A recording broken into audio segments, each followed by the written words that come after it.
The morning sun cast a warm glow over the city, its light reflecting off the cafe's glass front, making it seem almost welcoming despite the chill in the air.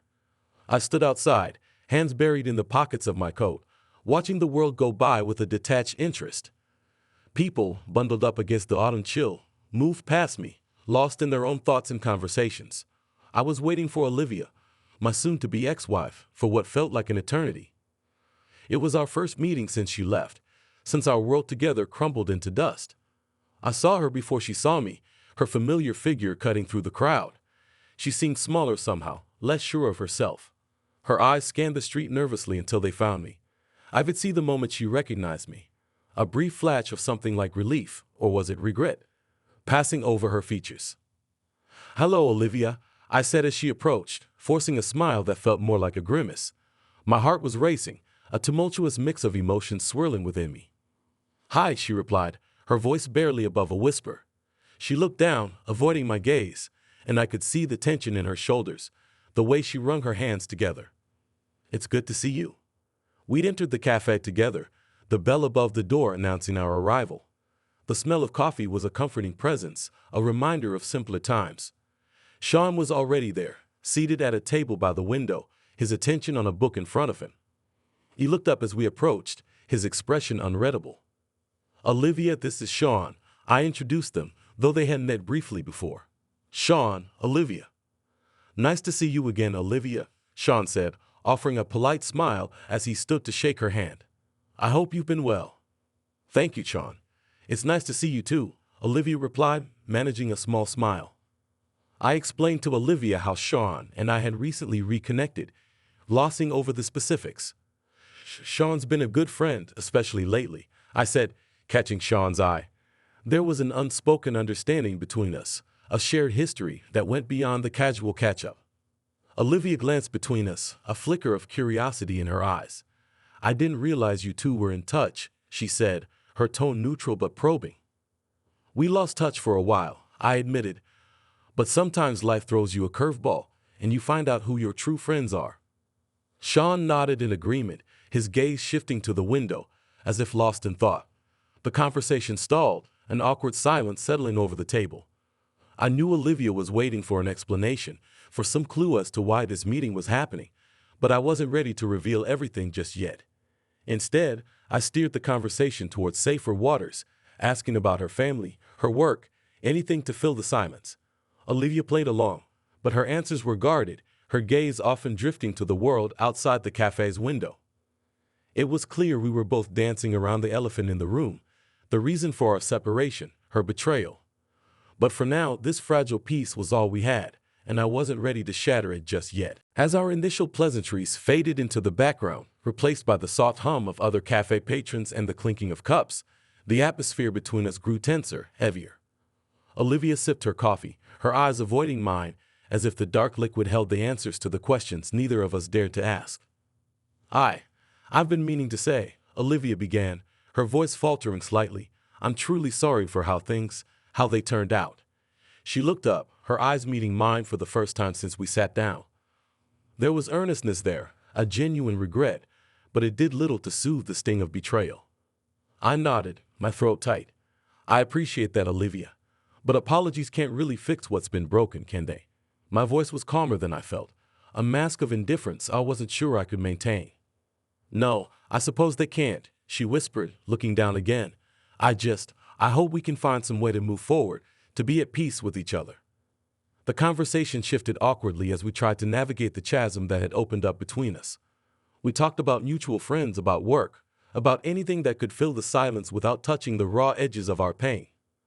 Olivia mentioned her family, how they had been less than supportive since she left.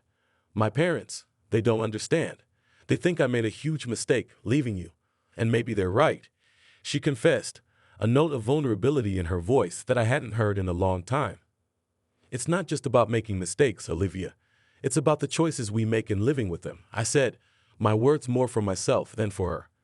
"I'm trying to move on, to rebuild something from what's left." Sean, who had been quietly observing our exchange, finally spoke up. "Rebuilding is hard. It's about more than just forgiveness or forgetting. It's about finding a new foundation, something solid to stand on." His words hung in the air, a reminder of the work that lay ahead, not just for me, but for Olivia as well. I glanced out the window, noticing a couple walking past, seemingly lost in their own world. "You know, I ran into Sean's wife the other day," I said, turning back to the conversation. It was a half-truth, a way to steer the conversation away from the precipice we were skirting. Olivia looked surprised. "Oh, how is she?" "Good, good. They seem happy," I replied, avoiding Sean's gaze. "It's funny how life works out, isn't it? The paths we take, the choices we make." "Yeah, it is," Olivia agreed, her voice soft. "Life is unexpected." The conversation dwindled again, each of us lost in our own thoughts. The chasm between us felt insurmountable, a divide too wide to bridge with mere words. As we sat there, in the fading light of the cafe, I couldn't help but wonder if this was how it would always be between us, a series of uncomfortable conversations and awkward silences, a relationship irrevocably altered by choices and consequences. The cafe's ambient noise seemed to swell, filling the gaps left by our faltering conversation, as if the universe itself was trying to smooth over the awkwardness.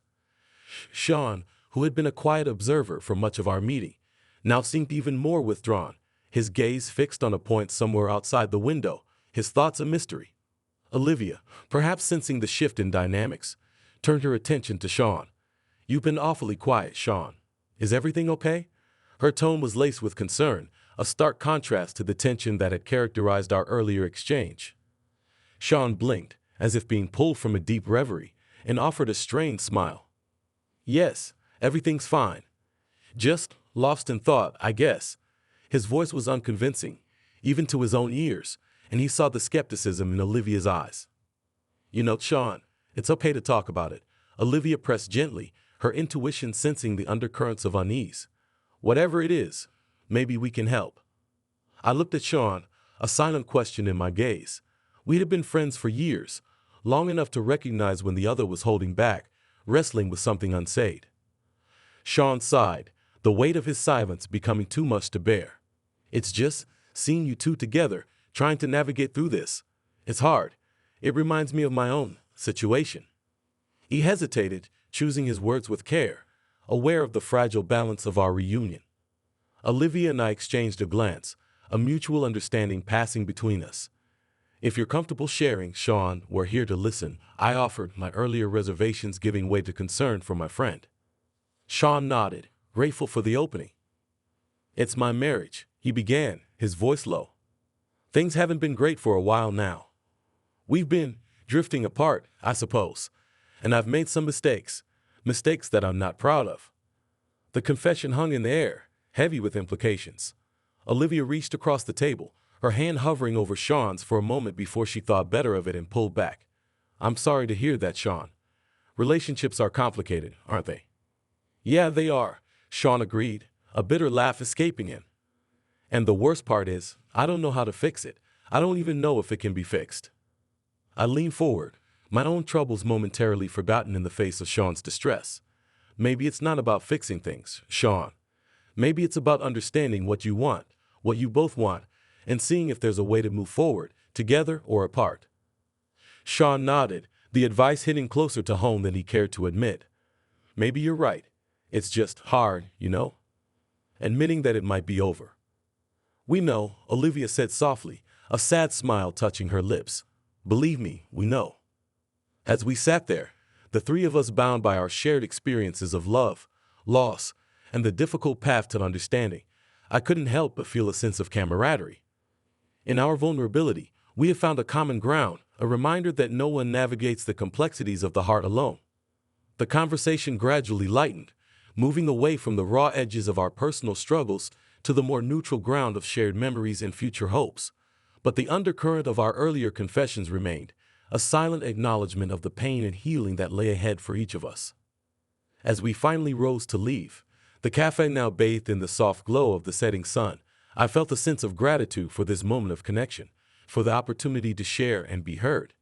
And though the road ahead was uncertain, I knew we would each find our way, guided by the lessons learned in the silence of a shared struggle. The evening had settled around us like a soft shawl, its comforting darkness a stark contrast to the revelations of the afternoon. We had decided to continue our conversation at a small, intimate bar that Sean knew. It was the kind of place that felt like a sanctuary from the outside world, its dim lighting and quiet corners offering a sense of privacy and solace. As we settled into a secluded booth, the weight of our earlier conversation still hung between us, an unspoken acknowledgement of the shared vulnerability. Sean, having opened up about his marital struggles, seemed slightly more at ease, the act of sharing having lightened his burden somewhat. Olivia, who had been mostly quiet since we left the cafe, suddenly spoke up. "I think there's something you both should know," she began, her voice steady, but her hands betraying her nervousness as they fiddled with the edge of her coaster. Sean and I exchanged a glance, the air between us thickening with anticipation. "What is it, Olivia?" I asked, my curiosity piqued. "It's about the reason I left." She hesitated, taking a deep breath before continuing. "It wasn't just about feeling trapped or unhappy. There was someone else." The words hung in the air, heavy and undeniable. Sean's expression shifted to one of surprise, while I felt a complex mix of emotions swirling within me, anger, sadness, but also, strangely, a sense of relief at finally knowing the truth. "Who?" The question came from Sean before I could voice it myself. Olivia looked down, her voice barely a whisper. It was someone you both know. Marcus." The name hit me like a physical blow, a betrayal magnified by the familiarity. Marcus, a mutual friend, someone we had both trusted. I felt Sean's gaze on me, full of questions and sympathy. "Why, Olivia? Why him?" My voice was calm, but the hurt was evident, a raw edge to my words. Olivia's eyes met mine, filled with tears. "I don't know. It just happened. I was so lost, and he was there, and it felt like he understood me in a way that I hadn't felt understood in a long time." "And now?" Sean asked, his voice gentle, attempting to bridge the chasm of hurt with understanding. "Now, it's over. It ended almost as quickly as it began. I realized it wasn't what I wanted, but by then it was too late. I had already lost everything," Olivia replied, her voice breaking. The silence that followed was heavy, each of us lost in our own thoughts. The revelation had changed the landscape of our past, coloring our memories with the hue of betrayal. After a moment, Sean spoke, his voice cutting through the silence. "What are you going to do now, Olivia?" She wiped away a tear, looking up with a resolve that hadn't been there before. "I need to make amends.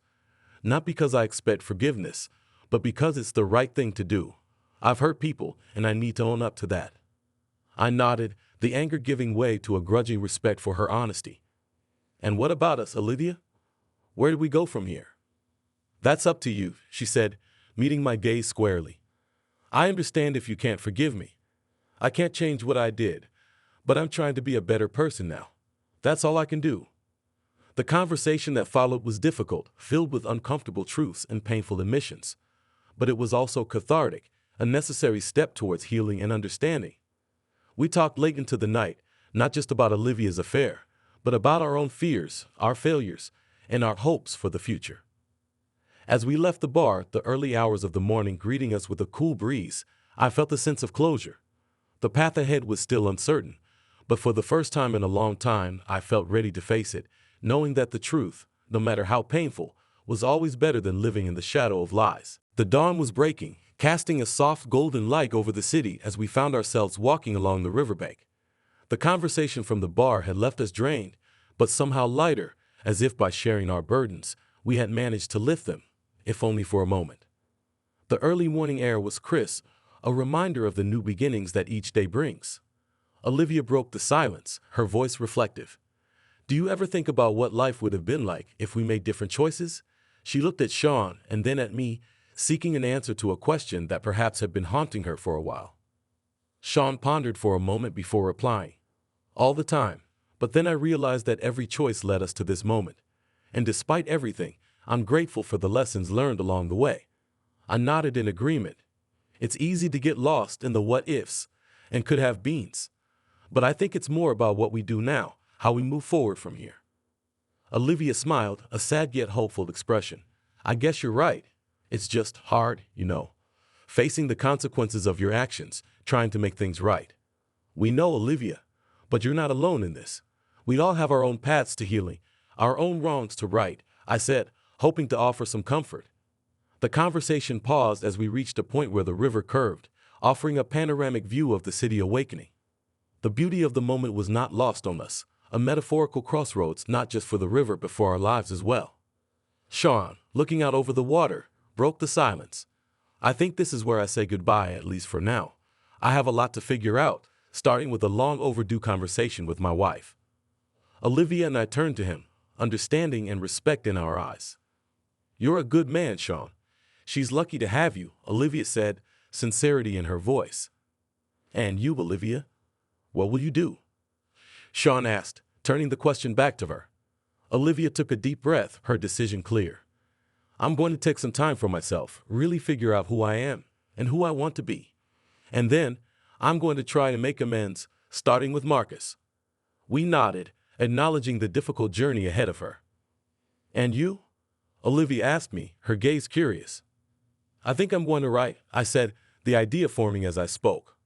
About us, about everything that's happened. Maybe it'll help someone else going through the same thing. That sounds like a beautiful idea, Sean said, a supportive smile on his face. We stood there for a moment longer, taking in the view, the early morning light a symbol of hope, of new beginnings. Then, one by one, we hugged, a silent promise to support each other, no matter where our paths might lead. As we went our separate ways, I couldn't help but reflect on the journey that had brought us to this point. Love, betrayal, forgiveness. It was all part of the human experience, a reminder that we are all flawed, all seeking redemption in our own way. As I walked away, I knew that this was not the end of our story, but a new chapter. And though the future was uncertain, one thing was clear. We would always have the memories of this moment, a time when we faced the truth together, and in doing so, found a way to move forward. The river flowed on, indifferent to the dramas of human lives, yet a witness to our reflections and farewells, a reminder that life, like the river, always moves forward, and so must we.